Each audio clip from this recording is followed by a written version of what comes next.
Welcome to you all in Kiroshan nursing academy. आज हम renal system के आगे के जो डिसऑर्डर है नेफ्रोटिक सिंड्रोम और ग्लोमेरुलोनेफ्राइटिस उसके बारे में हम डिस्कस करेंगे। So let's start. ग्लोमेरुलोनेफ्राइटिस का मतलब होता है, जैसे कि मैंने आप लोगों को प्रीवियस क्लासेस में बताया था, जब मैंने नेफ्रॉन की स्ट्रक्चर आप लोगों को पूरा डिस्क्राइब करके बताया था, उसके अंदर जैसे ये नेफ्रॉन की स्ट्रक्चर है, इसके अंदर क्या होता है, मैंने आपको बताया था कि यहाँ पे ग्लोमेरुलर कैपिलरी होती हैं, जो एफरेंट आर्टेरियोल्स होते हैं, वो ग्लोमेरुलर कैपिलरी को क्या ब्लड सप्लाई करते हैं। देन जो वेस्ट होता है वो फिल्टर होके यूरिन के थ्रू बॉडी से एक्सक्रीट हो जाता है। ओके, तो ये ग्लोमेरुलोनेफ्राइटिस का मतलब होता है जो ग्लोमेरुलस है यहाँ पे, उसके अंदर इन्फ्लामेशन हो जाएगा, इन्फेक्शन किसी ऑटो इम्यूनिटी की वजह से या किसी बैक्टीरिया की वजह से, किसी भी वजह से अगर इसमें कोई इन्फेक्शन वगैरह कोई अगर प्रीवियसली आपको कोई डिजीज़ है जिसकी वजह से ग्लोमेरुलोनेफ्राइटिस हो सकता है, और इसकी वजह से क्या होगा, जो चीज़ें इन्फ्लामेशन हो जाएगा, इसकी वजह से जो इसके अंदर जो कि वेस्ट निकलना चाहिए उतना निकलेगा नहीं। ओके, और जो जिसकी वजह से वो मेम्ब्रेन है वो भी सेपरेट हो जाएगी, और आगे हम देखेंगे उसके अंदर क्या क्या चीज़ें होती हैं। तो स्टार्ट करते हैं हम लोग। तो यही है ग्लोमेरुलोनेफ्राइटिस का मतलब होता है जो ग्लोमेरुलस मेम्ब्रेन जो होती है ग्लोमेरुलर, उसके अंदर इन्फेक्शन या इन्फ्लामेशन हो जाता है किसी बैक्टीरिया की वजह से, जिसको हम बोलते हैं ग्लोमेरुलोनेफ्राइटिस। ओके, नेक्स्ट बात करते हैं ग्लोमेरुलोनेफ्राइटिस की डेफिनेशन यहाँ पे है, a variety of disease can affect the glomerular capillary. ऐसी डिजीज जो ग्लोमेरुलस की जो कैपिलरी होती है उसको अफेक्ट करती है, उसे हम क्या बोलते हैं, ग्लोमेरुलोनेफ्राइटिस बोलते हैं। ओके, नेक्स्ट बात करते हैं glomerulonephritis is an inflammation of the glomerular capillary membrane. इसके अंदर क्या होता है कि मतलब दोनों का मतलब एक ही है कि ग्लोमेरुलस जो मेम्ब्रेन होती है उसमें किसी बैक्टीरियल इन्फेक्शन की वजह से या कोई इन्फ्लामेशन हो गया है किसी और डिजीज की वजह से, तो हम उसे ग्लोमेरुलोनेफ्राइटिस बोलते हैं, और जिसकी वजह से यूरिन के अंदर बहुत सारी ऐसी चीज़ें आती हैं जो नहीं आनी चाहिए, एक्चुअली जो यूरिन के अंदर एट प्रेजेंट नहीं होती हैं, तो उसे हम क्या बोलते हैं, ग्लोमेरुलोनेफ्राइटिस। ओके, ग्लोमेरुलोनेफ्राइटिस जो है caused by an immunological reaction that result in proliferative and inflammatory changes in glomerular structure. इसमें क्या होता है, जब भी ग्लोमेरुलोनेफ्राइटिस होता है उस टाइम पे जो ग्लोमेरुलर जो मेम्ब्रेन बताई थी मैंने आप लोगों को, उस ग्लोमेरुलर जो मेम्ब्रेन है उसके अंदर क्या होता है, कोई भी इंफ्लामेटरी चेंजेस, क्योंकि कोई इन्फेक्शन वगैरह अगर होता है तो इन्फ्लामेशन होगा, रेडनेस होगा, तो ये सारी चीज़ें उसके अंदर देखने को मिलेगी अगर कोई इन्फेक्शन है उसके अंदर, तो जिसकी वजह से यूरिन आउटपुट में और सब चीज़ों में कुछ ना कुछ वेरिएशन हमें देखने को मिलता है। ओके, नेक्स्ट है उसकी स्ट्रक्चर में भी डिफरेंशिएट हम कर सकते हैं कि उसकी स्ट्रक्चर जो पहले जैसी थी वैसी नहीं रहेगी। अगर किसी भी चीज़ में आप इन्फ्लामेशन देखते हो तो उसमें जो पहले की जो स्ट्रक्चर थी सेम स्ट्रक्चर नहीं रहती है, कुछ ना कुछ चेंजेस उसके अंदर होते हैं। ओके, तो वो चेंजेस होते हैं ग्लोमेरुलोनेफ्राइटिस के अंदर, उस ग्लोमेरुलर मेम्ब्रेन के अंदर। Okay, 90% of patient regain normal kidney function. 100 में से अगर 100 लोगों को है तो 90% इसके अंदर रिकवरी पॉसिबल है, नॉर्मल किडनी के जो फंक्शन थे वो रीगेन करवा सकते हैं with in 60 days after loss of kidney function. अगर ग्लोमेरुलोनेफ्राइटिस होने के बाद 60 दिन के बाद हम किसी मेडिकेशन से उसको ट्रीट करके, बेड रेस्ट करवा के, ये सारी चीज़ें करवा के हम उसे वापस उसके नॉर्मल जो किडनी के पहले वाले फंक्शन थे वो हम उसको पेशेंट को रीगेन इसके अंदर करवा सकते हैं। ओके, ये माइक्रोस्कोपिक स्ट्रक्चर है जिसके अंदर आपको किडनी का एक डायग्राम दिखेगा जिसके अंदर बोवेन कैप्सूल और ये सारी चीज़ें दिखेंगी। ये माइक्रोस्कोपिक स्ट्रक्चर है, ठीक है, कॉर्टेक्स, मेडुला, ये सब चीज़ें। ओके, रीनल कैप्सूल का है ये। नेक्स्ट हम कॉजेज़ की बात करते हैं कि मैंने आपको जैसे बताया कि ग्लोमेरुलोनेफ्राइटिस है वो एक बैक्टीरिया की वजह से होता है। ओके, तो बैक्टीरिया जो है जिसके अंदर group A beta haemolytic streptococcal bacterial infection होता है। आपने सुना भी होगा कि group A beta haemolytic streptococcal एक इन्फेक्शन एक बैक्टीरिया होता है। तो ये ग्लोमेरुलोनेफ्राइटिस जो है वो इस बैक्टीरिया की वजह से होता है। That is most important, very very important बोल सकते हैं हम इसको, वेरी वेरी इंपॉर्टेंट। एग्जाम के पर्पज से बहुत ही ज़्यादा इंपॉर्टेंट है। और इससे ये बीटा हिमोलाइटिक स्ट्रेप्टोकोकल जो इन्फेक्शन है ये जो है वो और भी कई डिजीज कॉज करता है, जैसे कि इम्पेटिगो स्किन डिजीज होती है, pharyngitis, inflammation of pharyngitis, pharynx, then tonsillitis, inflammation of the tonsils, ये सारी चीज़ें भी ये कॉज करता है। हिस्ट्री ये जो बीटा हिमोलाइटिक स्ट्रेप्टोकोकल इन्फेक्शन है वो ये चीज़ें भी कॉज करता है। इसीलिए अगर किसी पेशेंट को बिफोर अगर 2 से 3 वीक पहले ये ग्लोमेरुलोनेफ्राइटिस होने के 2 से 3 दिन पहले अगर इम्पेटिगो या ये इससे group A beta haemolytic streptococcal infection से होने वाले कोई भी डिजीज अगर पेशेंट के अंदर है तो हिस्ट्री अगर है तो ये ग्लोमेरुलोनेफ्राइटिस होने के चांसेस इस पेशेंट के अंदर बहुत ही ज़्यादा हैं। ओके, समझ में आ गया। ये इम्पेटिगो ये अगर डिजीज, क्योंकि ये भी इसी बैक्टीरिया की वजह से कॉज होती है, दैट्स वाई अगर पेशेंट को इम्पेटिगो, फेरेंजाइटिस या टॉन्सिलाइटिस से रिलेटेड कोई भी हिस्ट्री में कोई प्रॉब्लम हुई है तो उससे ग्लोमेरुलोनेफ्राइटिस होने के चांसेस बहुत ही ज़्यादा हो जाएंगे।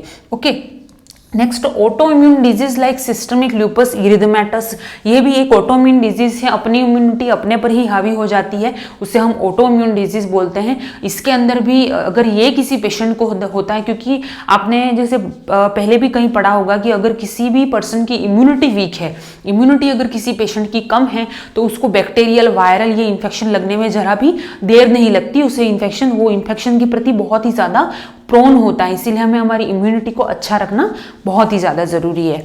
ओके, नेक्स्ट कॉज के बाद हम लोग बात करेंगे ग्लोमेरुलोनेफ्राइटिस के कुछ टाइप होते हैं, एक्यूट होता है और क्रॉनिक होता है। एक्यूट का मतलब कि सडनली अचानक हो गया, क्रॉनिक यानी कि प्रीवियसली कोई हिस्ट्री है, जैसे कोई बैक्टीरियल इन्फेक्शन आपको हो चुका है स्ट्रेप्टोकोकल का, जिसकी वजह से अगर बाद में अगर आपको वो चीज़ें धीरे धीरे करके होती है ग्लोमेरुलोनेफ्राइटिस तो उसे हम क्रॉनिक कंडीशन बोलते हैं। आपको इतना तो पता है, एक्यूट का मतलब सडन होता है, क्रॉनिक मतलब धीरे धीरे प्रोग्रेसिव स्टेज के ऊपर जाती है, उससे हम क्रॉनिक ग्लोमेरुलोनेफ्राइटिस बोलते हैं।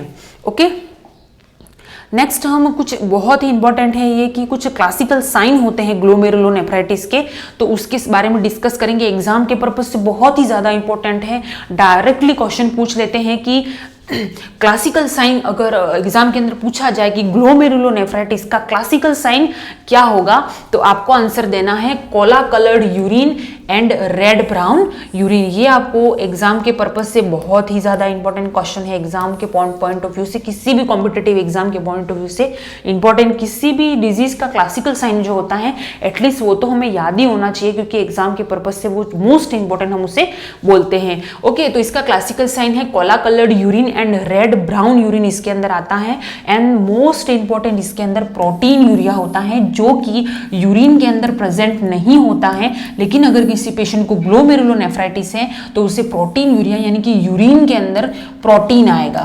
क्या आएगा? यूरिन के अंदर प्रोटीन हमें देखने को मिलेगा।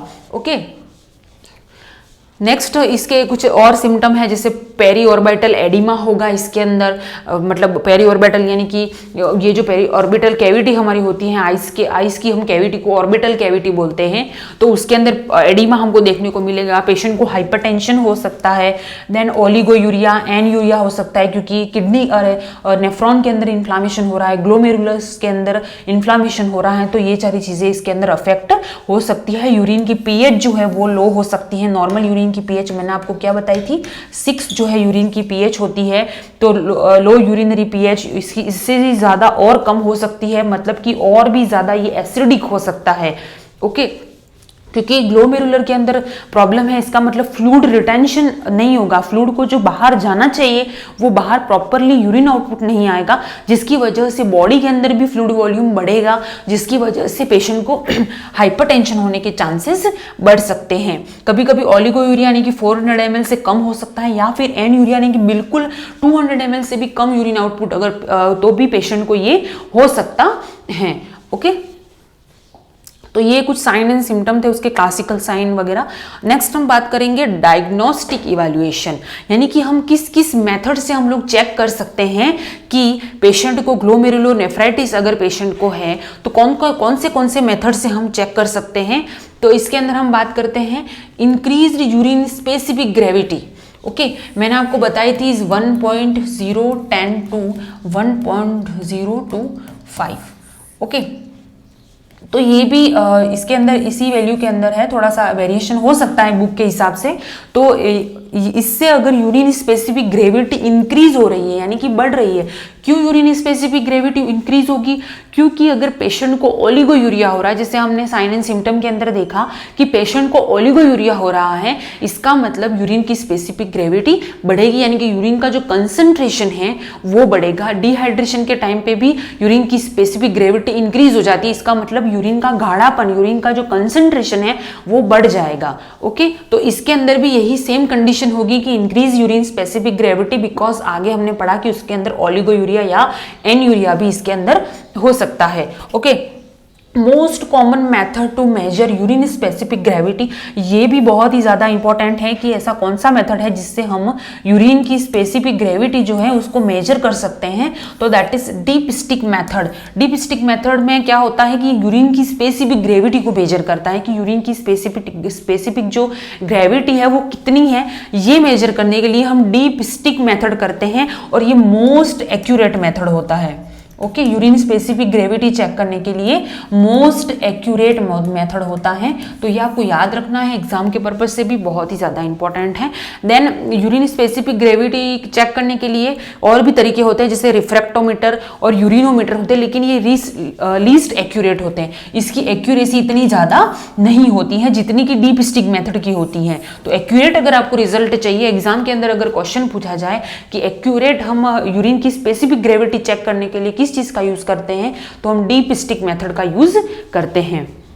ओके देन इसके अंदर क्या होगा, डायग्नोसिस के अंदर अगर हम चेक करेंगे तो इंक्रीज्ड एंटी स्ट्रेप्टोलाइसिन ओ टाइटर जो है वो बढ़ा हुआ लगेगा। इसके अंदर सी रिएक्टिव प्रोटीन, ये सब इंपॉर्टेंट है, एग्जाम के अंदर पूछा जा सकता है। ब्लड यूरिया नाइट्रोजन और नॉर्मल क्रिएटिनिन लेवल भी इसके अंदर इंक्रीज हो सकता है। ओके तो ये कुछ मोस्ट इंपॉर्टेंट डायग्नोस्टिक इवैल्यूएशन थे जो आपको याद रखने जरूरी। प्रीवियसली हमने BUN क्रिएटिनिन इन सब के बारे में डिस्कस हम लोग कर चुके हैं, तो ये सारी इंपॉर्टेंट चीजें थी इसके डायग्नोस्टिक इवैल्यूएशन से रिलेटेड इन ग्लोमेरुलोनेफ्राइटिस। ओके नेक्स्ट हम बात करेंगे कि अगर किसी को ग्लोमेरुलोनेफ्राइटिस है तो कुछ कॉम्प्लिकेशन हो सकते हैं पेशेंट को, जैसे कि हाइपरटेंसिव एनकेफेलोपैथी हो सकता है पेशेंट को। ओके और देन रीनल फेलियर हो सकता है, हार्ट फेलियर हो सकता है, पल्मोनरी एडिमा हो सकता है, तो ये सारी चीज़ें इसके अंदर कॉज हो सकती हैं।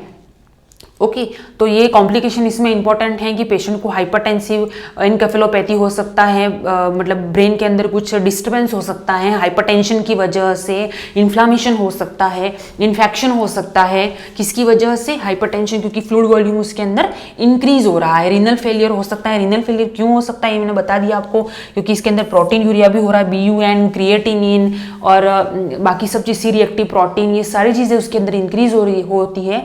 और जनरली रिएक्टिव प्रोटीन वगैरह होते हैं, ये सारी चीजें क्या होती हैं, ब्लड के यूरिन के अंदर एट प्रेजेंट नहीं होती अगर नॉर्मल पेशेंट है तो। लेकिन अगर ग्लोमेरुलोनेफ्राइटिस है तो पेशेंट के यूरिन के अंदर ये सारी चीजें हमें देखने को मिलेंगी, जिसकी वजह से patient lead to renal failure, बाद में उसे रीनल फेलियर होने के चांसेस बढ़ सकते हैं। इसीलिए यहाँ कॉम्प्लिकेशन दिया हुआ है renal failure. Then heart failure हो सकता है क्योंकि फ्लूइड वॉल्यूम बढ़ रहा है, हार्ट को ज्यादा पंप करना पड़ेगा, हाइपरटेंशन हो रहा है। पल्मोनरी एडिमा हो सकता है, पल्मोनरी वेन आर्टरी जो होती है उसके अंदर क्या होगा, एडिमा हो सकता है, एडिमा फॉर्मेशन हो सकता है, किसकी वजह से, ग्लोमेरुलोनेफ्राइटिस की वजह से। ओके नेक्स्ट हम इसका मैनेजमेंट क्या कर सकते हैं। ओके आपको जिससे पता हो कोई भी बैक्टीरियल इन्फेक्शन अगर होता है तो हम एंटीबायोटिक का यूज करते हैं। ओके तो इसके अंदर भी हम एंटीबायोटिक यूज करेंगे, किसके अंदर, मैनेजमेंट के अंदर हम देखेंगे कि इसके अंदर एंटीबायोटिक यूज करेंगे to prevent streptococcal infection. Streptococcal infection patient को हुआ है तो हम एंटीबायोटिक का यूज करेंगे। Then steroid to suppress immunity, steroid का यूज करते हैं। Then provide high calorie diet patient को देनी है, लो प्रोटीन डाइट देनी है, क्योंकि प्रोटीन यूरिया भले ही पेशेंट को हो रहा है पेशेंट के अंदर, लेकिन बॉडी के अंदर फ्लूइड वॉल्यूम भी बढ़ रहा है, और प्रोटीन यूरिया अगर हमने और प्रोटीन उसे दे दिया तो पेशेंट को क्या एजोटेमिया हो जाएगा, जो कि नाइट्रोजिनस एक हाईली टॉक्सिक कंटेंट है जो हमारी बॉडी के लिए बिल्कुल अच्छा नहीं होता। इसके लिए हमें लो प्रोटीन डाइट देनी है, कैलोरी ज़्यादा देनी है पेशेंट को, सोडियम कम देना है, पोटेशियम कम देना है, to prevent worsening of azotaemia, fluid retention and hyperkalaemia. Okay, हमें इसी क्योंकि हम सोडियम ज़्यादा देंगे, सोडियम जितना ज़्यादा देंगे उतना ही वो पानी को और ज़्यादा सोखेगा, और ऑलरेडी हमारा यूरिन आउटपुट कम है, बॉडी के अंदर फ्लूइड रिटेंशन ज़्यादा हो रहा है, को उससे कम करवाने के लिए हमें लो सोडियम डाइट देनी है, और पोटेशियम का लेवल भी हमें कम करना ज़रूरी है, अदरवाइज हाइपर कैलेमिया में पेशेंट चला जाएगा और वो हार्ट के लिए बिल्कुल अच्छा नहीं है और हार्ट फेलियर कॉज कर सकता है। इसके लिए हमें ये सब चीज़ें ध्यान रखनी है। ओके, नेक्स्ट हम एक और डिसऑर्डर है जिसके बारे में हम डिस्कस करेंगे। ये ग्लोमेरुलोनेफ्राइटिस से